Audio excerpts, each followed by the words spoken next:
Hello everybody, कैसे हैं आप सभी। आज हम लोग बात करेंगे इन्वेस्टमेंट की। लेकिन ये वीडियो देखने से पहले आप प्लीज़ जो दो वीडियोस मैंने पहले अपलोड की हैं उसे देखिए, तभी आपको समझ में आएगी। तो theory of income and employment के सारे पार्ट्स जब आप देखेंगे तब आपको उसमें क्लैरिफिकेशन मिलेगी। हमने पिछली वीडियोस तक बात की कंजम्पशन फंक्शन की, सेविंग फंक्शन की, एडीएएस की। अब हम बात करते हैं इन्वेस्टमेंट क्या होती है।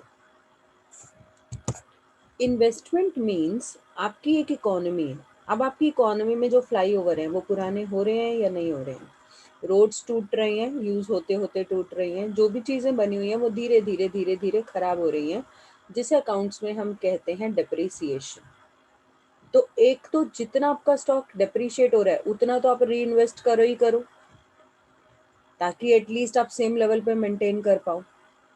उसके अलावा अगर आप चाहते हो कि इन फ्यूचर आपकी प्रोडक्टिव कैपेसिटी बढ़े तो you need to add in your capital stock. तो कैपिटल स्टॉक में आप जितना एडिशन करते हो उसे कहा जाता है इन्वेस्टमेंट। इन्वेस्टमेंट माना प्रोडक्टिव असेट्स आपके कितने बढ़ रहे हैं, आप प्रोडक्टिव असेट्स को कितना बढ़ा रहे हो। तो इन्वेस्टमेंट दो टाइप्स की हो सकती है, gross investment and net investment. Gross और नेट का डिफरेंस हमें नेशनल इनकम से भी क्लियर है कि ग्रॉस से नेट पे जाने के लिए माइनस डिप्रिसिएशन, नेट से ग्रॉस पे आने के लिए प्लस डिप्रिसिएशन। तो अगर आप सिर्फ उतना ही इन्वेस्ट कर रहे हैं जितना डिप्रिशिएट हो रहा है तो आप सेम लेवल पे रहेंगे। अगर आप उससे ज़्यादा इन्वेस्ट करेंगे तो ग्रेजुअली आपकी प्रोडक्टिव कैपेसिटी बढ़ेगी। इकोनॉमिक्स का एक बहुत अच्छा लॉ है which says reduce the consumption of cake today so that the size of cake itself increases. आज केक कम खाओ ताकि केक बड़ा हो जाए। नो, ये एक मेटाफोरिकल टर्म है जहाँ केक को इनकम से कंपेयर किया जा रहा है। अगर आपकी फैमिली इनकम 1 लाख है तो आप पूरी 1 लाख मत खर्च कर दो। उसमें से अगर आप 60,000 खर्च करते हो और 40,000 सेव करते हो तो 40,000 सेव करते करते करते एक साल के बाद आपके पास 4,80,000 होगा। नाउ सपोज उस 4,80,000 से आपने एक ऑल्टो खरीदी और ओला में आपकी ऑल्टो चलने लग गई और उससे आपको पर मंथ इनकम आने लग गई से 40,000 अ मंथ। तो आपका जो केक का साइज 1 लाख था वो बढ़ के कितना हो गया, 1,40,000, राइट। तो reduce the consumption of cake today so that the size of cake increases. ये बात माइक्रो के लिए भी ट्रू है और मैक्रो के लिए भी। जो इकोनॉमी फ्यूचर के लिए ना रोड्स बनाएगी, ना फ्लाईओवर्स बनाएगी, ना स्कूल्स बनाएगी, ना हॉस्पिटल बनाएगी, सिर्फ कंज्यूम करती जाएगी, इन्वेस्ट नहीं करेगी, वो ग्रो नहीं कर पाएगी। तो ग्रोथ के लिए we need investment, we need to increase our productive capacity, we need to invest in human capital, we need to invest in physical capital. Now this investment is of two types, autonomous and induced. Autonomous investment, autonomous investment means that investment which is independent of level of income or output. ये generally government करती है, public sector करता है कि हमारी income है या नहीं है, एक बेसिक इन्वेस्टमेंट हमको करना ही है। जैसे आप फैमिलीज को भी देखेंगे, इनकम अप एंड डाउन होने से वो बच्चों का स्कूल नहीं बदलने लगते कि हमारी इनकम कम हो गई, चलो जी अभी बच्चा अच्छे स्कूल में पढ़ रहा था इसको थोड़ा कम फीस वाले स्कूल में ट्रांसफ़र कर देते हैं। नहीं, बहुत एक्सेप्शनल सिचुएशन में ऐसा करना पड़े वो बात अलग है। तो एजुकेशन पे जो खर्चा पेरेंट्स कर रहे हैं, you can call it to be autonomous investment. तो that investment which is not dependent on level of income is called autonomous investment. ठीक है। हावेवर एजुकेशन पे खर्चा इनकम पे डिपेंड करता है इन वन सेंस। कभी कभी आप देखेंगे कि हाँ भाई इनकम कम भी हो रही है तो भी हम कैसे भी करके बच्चे के एजुकेशन पे खर्च कर ही रहे हैं, तो मैंने उस सिचुएशन में कहा है। Otherwise obviously rich people spend more on their child education, poor people are capable of spending less. So autonomous investment is that investment, autonomous word का ही मीनिंग है इंडिपेंडेंट, तो it is a straight line parallel to national income axis. At 12th level हम assume करते हैं कि investment autonomous है, just to simplify things. Graduation में इन्वेस्टमेंट का भी फंक्शन आ जाएगा। Induced investment means investment which depends on level of income. That means more will be the income, more will be the investment. More will be the income, more will be the investment. Right? फिर हम इससे पहले कि मैं equilibrium आपको शुरू कराऊं, हम एक कॉन्सेप्ट कर लेते हैं, full employment and under employment. Full employment और अंडर एम्प्लॉयमेंट क्या है? अगर आपकी इकोनॉमी में जितने भी प्रोडक्टिव रिसोर्सेज हैं वो सारे के सारे फुली यूटिलाइज हो रहे हैं, तो हम उसे कहेंगे full employment. So full employment is a situation in which every able bodied person, जो भी फिजिकली कैपेबल है और वो विलिंग है काम करने का at the going wage rate, उसको एक्चुअल में काम मिला हुआ है।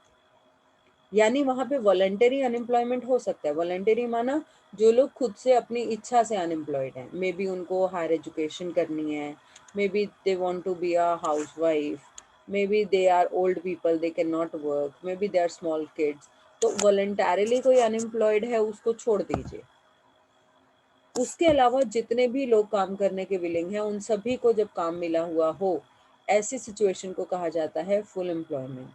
So it implies absence of involuntary unemployment. Involuntary माना मैं काम करना चाहती हूँ लेकिन मुझे काम नहीं मिलता। तो एक्चुअल में देखा जाए ना, हमारे लिए जो अनएम्प्लॉयमेंट प्रॉब्लम है वो वॉलंटरी नहीं है। जो काम करना ही नहीं चाहता उसके लिए हम वो बॉदर्ड नहीं है कि उसे काम नहीं मिल रहा।